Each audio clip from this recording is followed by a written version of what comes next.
got all these bolts out. Just gotta get the bottom ones down there, and then I'm gonna tear it apart and see if the pre-cat is failing, which I think it is. Well, there it is. Got it out of the car.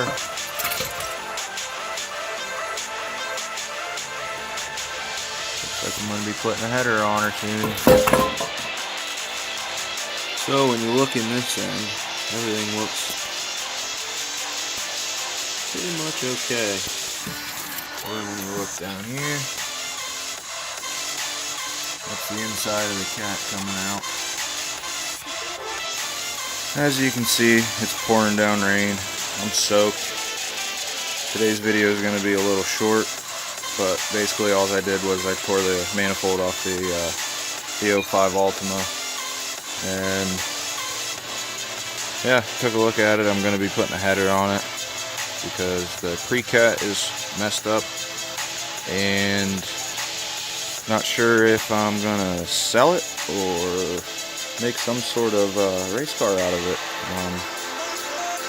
Leave some comments on what you think I should do.